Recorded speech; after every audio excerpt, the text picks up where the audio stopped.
de esas glándulas es prácticamente controlar lo que es el calcio. Aquí ya tengo,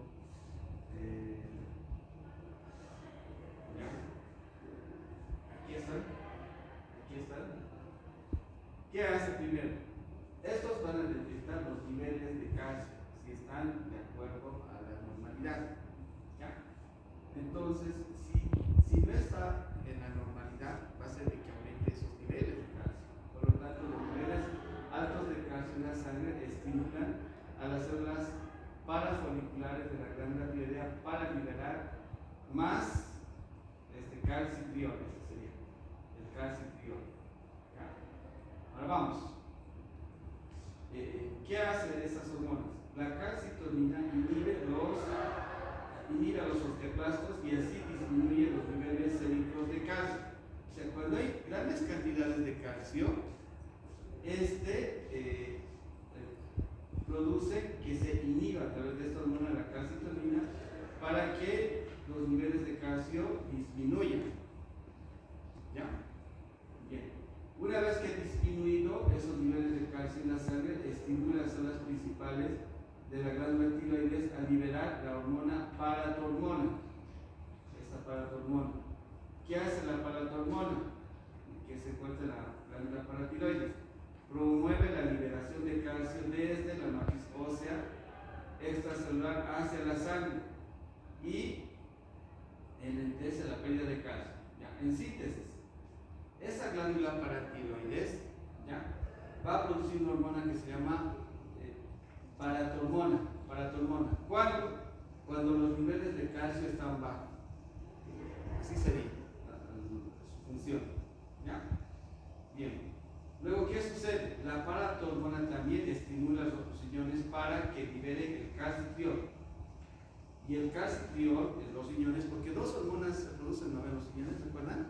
La eritropoyetina y el calcitriol. Eso es pregunta de examen también. ¿Ya? ¿Qué hace el calcitriol?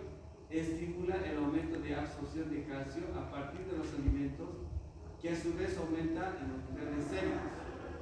Va a aumentar la absorción mayor de calcio. Y eso va a hacer que aumente los niveles de calcio en la sangre. Así sería. ¿Ya?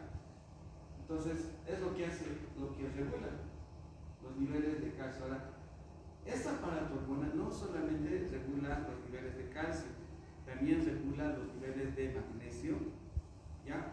Y también regula los niveles de fósforo, dos elementos más: calcio, magnesio y fósforo.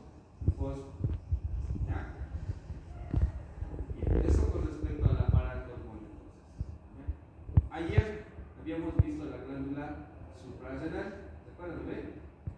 ¿Dónde está? El gráfico, ¿dónde está? Aquí está.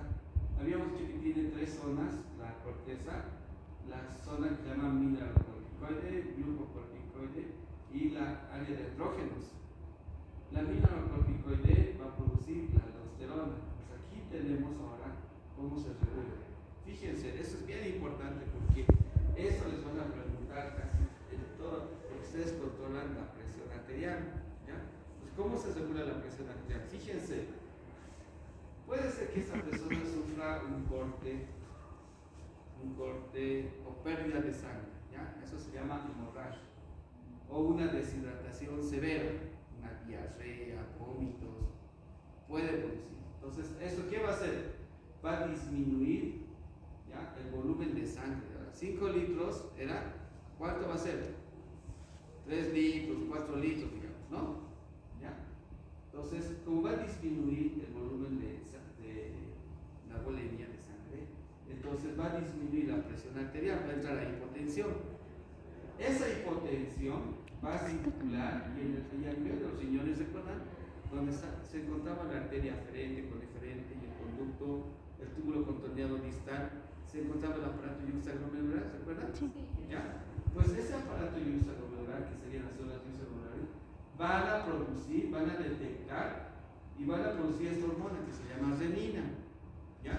La renina va a activar al angiotensinógeno que está producido en el hígado, a la angiotensina 1.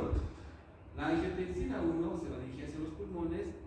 Gracias a esta enzima convertidora de angiotensina se convierte en angiotensina 2. La angiotensina 2 va a ir a la glándula suprarrenal, justo a la corteza, a los minerales corticales, y va a hacer que se libere la aldosterona. La aldosterona va a aumentar y va a hacer de que el riñón pueda absorber mayor sodio, por lo tanto agua, y elimine más potasio, hidrogeniones, ¿ya? Pero a la vez, angiotensina 2 va a producir vasoconstricción de todas las arterias. Ambos van a aumentar la arteria, por lo tanto van a aumentar la presión arterial. Este gráfico, memorícelo bien, va a ser pregunta de examen, ¿ya? Es pregunta de examen y además también regulación de la presión arterial. ¿Dónde hay medicamentos que pueden utilizarse? Por ejemplo, aquí hay uno. Una que bloquea esto, ¿no? Puede bloquear la enzima convertidora de angiotensina, porque, digamos, esta persona tiene la bulimia normal, o sea, no hay deshidratación, no hay nada, pero esta enzima se está activando. Entonces, como esta enzima se está activando, ¿ya? ¿Qué va a hacer como efecto? Va a producir una vasoconstricción periférica, ¿verdad? Va a activar también a la aldosterona, por lo tanto va a aumentar la presión arterial, o sea, eso es algo patológico. Entonces, para que no aumente la presión, porque esta persona tiene ya ahora 140, 90, 100, 160, 110 de presión arterial. Entonces, ¿qué voy a hacer? Voy a dar un medicamento que bloquee esta enzima para disminuir la presión arterial, ¿ya? Esa, por ejemplo, esa enzima es el anapril, ¿no? Su acción es bloquear la enzima convertidora. Otras enzimas pueden bloquear por ejemplo, a la adenina, pueden bloquear a la aldosterona, o sea, hay diferentes lugares, son varios medicamentos. Eso, vamos a hacer otra clase. Voy a contar con otra licenciada, ¿ya? Que maneja medicamentos. Con ella vamos a hacer para que les dé como un pincelazo, pero ya lleven esta clase, ¿ya? Bien. Ahora vamos a ver lo que es el páncreas. Fíjese, el páncreas tiene un conducto y de este conducto principal hay subconductos. Fíjense, eso ya hemos visto, ¿se acuerdan del digestivo? ¿Ya?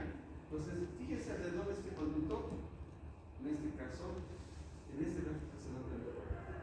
Aquí están estos conductitos, miren, aquí hay un conductito, y alrededor están las células exócrinas. Y a este conducto, a esta luz, va a liberar las enzimas pancreáticas, la tripsina, quimotripsina, por estos conductos que se encuentran aquí. ¿Ya? Aquí están. Va a liberar enzimas. ¿Está claro? Pues va rodeando ahora a unas células especializadas. Y esas células, ¿ya? Que son rodeadas, si ustedes ven en el gráfico, aquí están los acinos, que están rodeando estas, forman islas, se llaman islotes pancreáticos. ¿Ya? Estos islotes pancreáticos van a estar aquí ahora, un islote pancreático, y aquí está todo el parénquima, y aquí está el islote pancreático, aquí hay varios islotes pancreáticos, y aquí hay un conducto. Bueno, ¿qué encontramos ahora en estos islotes? Es pequeñito. 3 tipos de células. Se llaman células alfa, células beta, células gamma. Alfa, beta y gamma. ¿Ya? Las células alfa son encargados de producir una hormona que se llama glucagón. Las células beta van a producir otra hormona que se llama insulina. Las células delta van a producir la somatostatina. ¿Qué hacen ahora estas? ¿Ya? ¿Pasa? ¿Qué hacen como efecto? Estas hormonas. ¿Ya? Las células alfa que producen el glucagón. ¿Ya? Entonces aquí vemos que se regula con insulina. Tal vez cuando ustedes escuchen hablar de páncreas, vamos a hablar del control del azúcar, ¿ya? Del metabolismo del azúcar. Entonces, el componente más importante es la insulina. ¿Qué significa eso? Si yo como cualquier alimento y si es rico en hidratos de carbono, este se va a convertir en glucosa, fructosa, en un disacárido o en un monosacárido. Bueno, al final el que se absorbe siempre va a ser un monosacárido, ¿ya? Entonces, ese monosacárido ahora está circulando en la sangre. Una vez que está circulando, la glucosa se dirige a la celulita, y en la celulita, al ingresar, se va directamente a la mitocondria para generar ATP. Esa es su función. Entonces, es un componente energético. Pero si hay en exceso esa glucosa, entonces se puede depositar y almacenar ya como reserva en el hígado. Y después habíamos dicho, si ya ha sobrepasado la reserva en el hígado, se convierte ahora en grasa y se almacena en el cuerpo como tejido celular subcutáneo. ¿Ya? Ahora, ¿quién es el que lleva la glucosa para que se consuma ese azúcar? La insulina. La insulina tiene un efecto importante, ya no lo puedo ver, pero aquí sí lo voy a leer. ¿Ya? Lo voy a leer. ¿Ya? La insulina actúa sobre todas las células del cuerpo, toditas, sin excepción. Acelera la difusión de la glucosa hacia las células. Acelera la conversión de glucosa en glucógeno.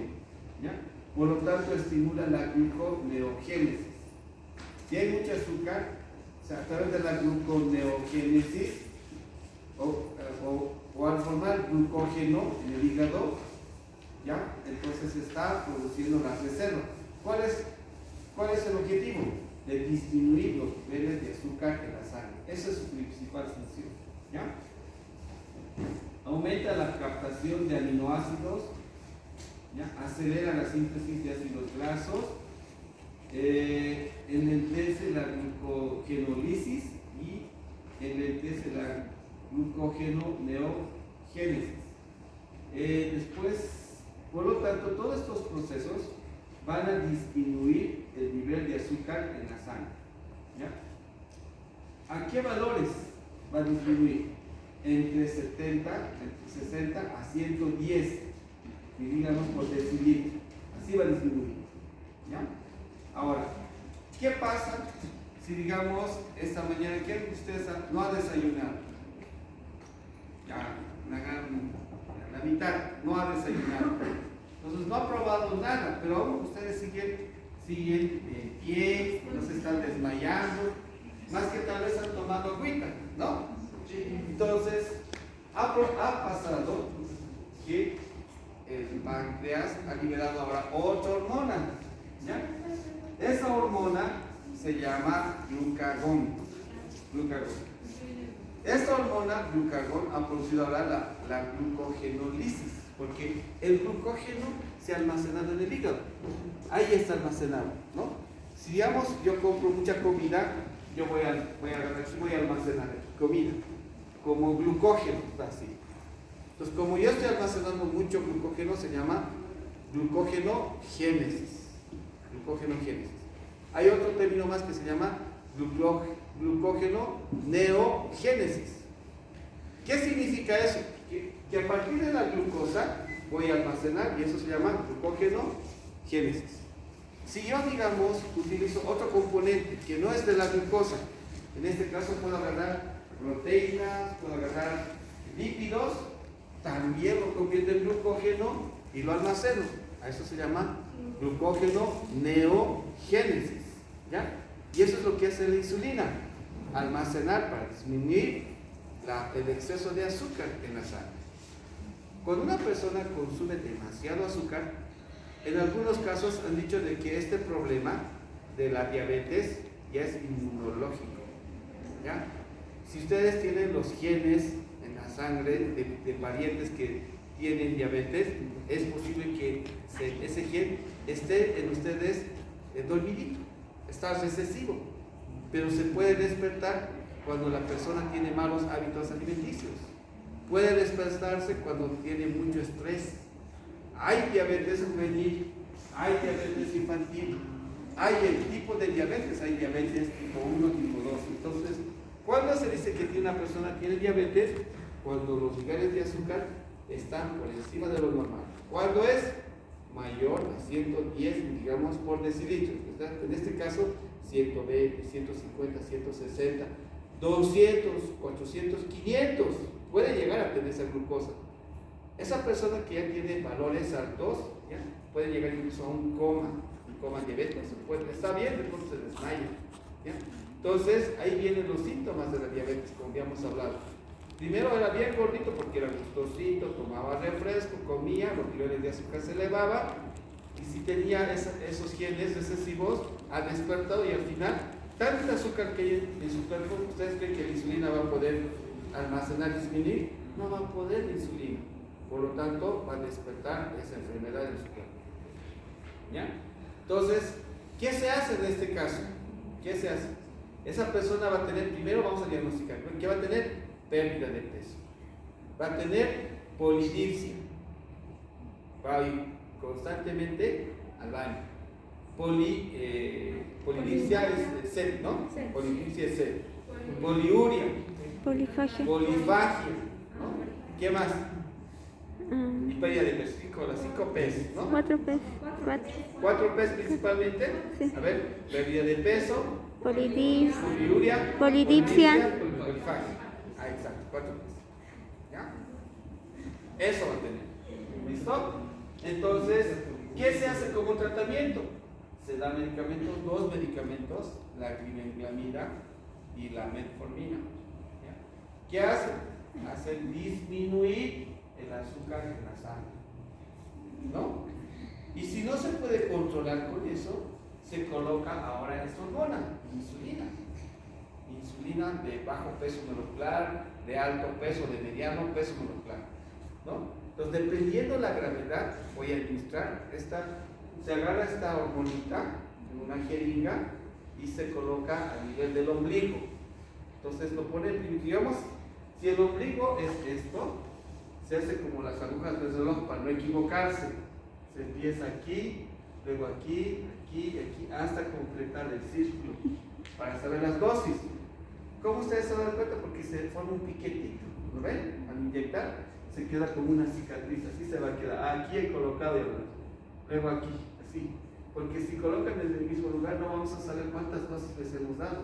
Aquí nos interesa saber con cuántas dosis ha disminuido el azúcar. ¿Ya? Es subcutáneo. La administración de la insulina es subcutánea, con una jeringuita de 1 ml. Esas ml bien delgaditas, con eso se administra. ¿Ya? Entonces, habíamos dicho esto, se produce acá, la insulina, las células beta. Las células beta son las que usan la insulina. Las células alfa, el glucagón. ¿Ya? Y la somatostatina, que es pancreática, es la que se encarga del crecimiento de las células. Igual, ayuda a la hormona de crecimiento, pero esto es en el páncreas, también se produce en pequeñas cantidades. ¿Ya? ¿Tiene alguna consulta sobre el páncreas? Esto se los voy a pasar para que tengan de referencia. ¿Ya? Estas diapositivas. ¿Está en su libro? No sé. Creo que he sacado este libro de Saladín. De Saladín. ¿Ya? Es porque estaba bien esquematizado, justamente. Bueno, esto ya hemos visto. Óvulos, esto ya hemos visto. ¿Qué nos faltaría? Ya hemos visto que los estrógenos y la progesterona están relacionados para regular tanto el ciclo ovárico como el ciclo menstrual. ¿Ya? Eso ya hemos visto. Pero también se producen estas dos hormonas, tanto en el hombre como en la mujer, la relaxina. ¿Cuándo? Normalmente en el embarazo. ¿Ya? ¿Y en qué momento? En el momento del trabajo de parto. Esta hormona se produce en mayor cantidad. Cuando ya se acercan los 9 meses, la cadera tiene que ensancharse para completar los 10 centímetros de la cabecita del bebé, tiene que pasar por ese canal. Por lo tanto, para no tener complicaciones, esta hormona se dirige al ligamento que se encuentra en la sínfisis púbica. Por eso, justamente esta articulación, tanto la sínfisis púbica como la articulación sacroiliaca, atrás, es de tipo anfiartrosis. Los ligamentos o cartílagos son los que unen. ¿Ya? Entonces, estos ligamentos se van a relajar, de tal manera que en el momento del parto, esto que estaba así tan unido, se separe.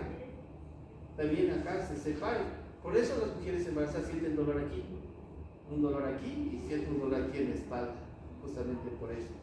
Y normalmente una mujer, después de tener un trabajo de parto, ya, la cadera se va a ensanchar más todavía, se ensancha más. ¿Ya?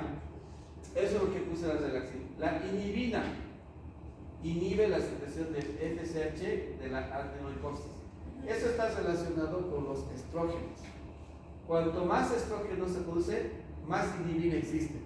Por lo tanto, disminuye el FSH para poder liberar la otra hormona que sí, que es la luteinizante. ¿Ya? Así funciona esto. ¿Está bien? En el varón, ya hemos visto de la testosterona, ¿qué hace la inhibina? Hay gran cantidad de testosterona, porque es la hormona más importante, entonces se libera la inhibina. La inhibina va a hacer que disminuya la secreción de FSH para liberar otra vez la LH. ¿Ya? Ahora, otras hormonas, por ejemplo, ya, hasta ahí son las hormonas que tienen una glándula específica. ¿Listo? Pero hay otros lugares donde también producen hormonas, por ejemplo en el tubo digestivo. Ya hemos visto, ¿no? La gastrina, las células G, ¿qué hacen? Promueven la secreción de ácido gástrico, jugo gástrico, aumenta el peristaltismo. ¿Qué más?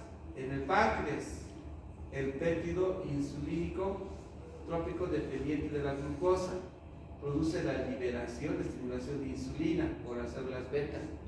¿Qué más? La secretina produce la secreción del jugo pancreático. ¿Dónde se produce la secretina? En el enterocito, ¿no? En el enterocito. La colecistocinina, ¿se acuerdan? La colecistocinina, ¿dónde se produce? En el enterocito, igual, en el duodeno, ¿no?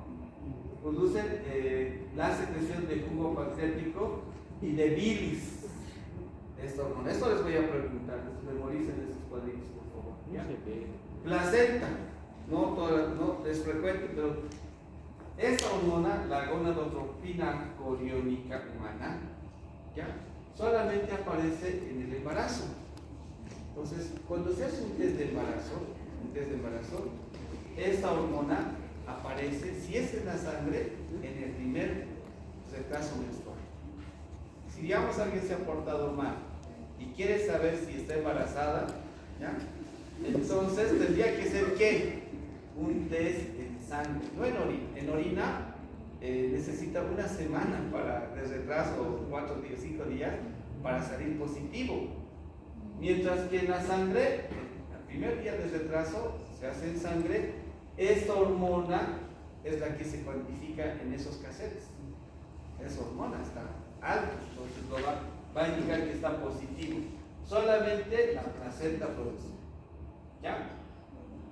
Estrógenos, progesterona ya hemos visto. ¿Qué dice somatotropina coriónica? Riñones, ¿qué produce? Renina, ¿ya? Eritropoyetina. ¿Para qué es la renina? ¿Qué hace? Primero produce vasoconstricción, aumenta la presión arterial, pero activa ¿quién? Ya, activa a otra hormona que es la angiotensina 1. ¿Ya? ¿Dónde se produce la angiotensina 1? En el hígado. La angiotensina 2, ¿dónde? En los pulmones. ¿Ya? La eritropoyetina es otra hormona que produce el riñón. ¿Cuál es su función? Aumenta la producción de glóbulos rojos. ¿Ya? Entonces, en una insuficiencia renal, los valores de eritropoyetina disminuyen. Esa persona que tiene diálisis, ¿no? Porque su riñón está funcionando, ya no se produce la eritropoyetina. Entonces, aquellas personas que tienen insuficiencia renal y están yendo a diálisis cada 3 días, cada cierto tiempo se administra la eritropoyetina para que pueda producir glóbulos rojos. Así es. ¿Ya? ¿Qué más produce? Calcitriol para aumentar la absorción de calcio y fósforo. ¿No? El corazón, ¿sabían que el corazón también produce hormonas? No, pues produce, les he dicho, incluso se han olvidado. El péptido arterial natriurético. Aquí está al revés, dice PNA, el péptido natriurético arterial. Este es el que disminuye la presión arterial. O sea, si el corazón, normalmente se encuentran estos receptores en las aurículas. Si la aurícula derecha llega gran cantidad de sangre, en ese momento se libera y luego produce una vasodilatación para disminuir la presión arterial. Ese es el que contradice. Mucha sangre estás cargando, y ya no. Entonces disminuye. ¿Ya? ¿Qué más? El tejido adiposo. ¿Qué hace el tejido adiposo? Produce otro hormona que se llama leptina. ¿Para qué? Suprime el apetito y puede disminuir la actividad de la FSH y LH. Suprime el apetito. ¿No? Interesante. Entonces, esto memoricen por favor. Pregunta que saben hacer. Y es el cuadro del examen. Cuando las hormonas del crecimiento están en exceso, gigantismo, ¿ya? Acromegalia. Los que tienen la oportunidad de visitar el museo, tenemos un esqueleto que tiene este síndrome de acromegalia. Su cabeza así grande, su cráneo. Ya está en el área de osteología o en el de modelos anatómicos. Ahí está.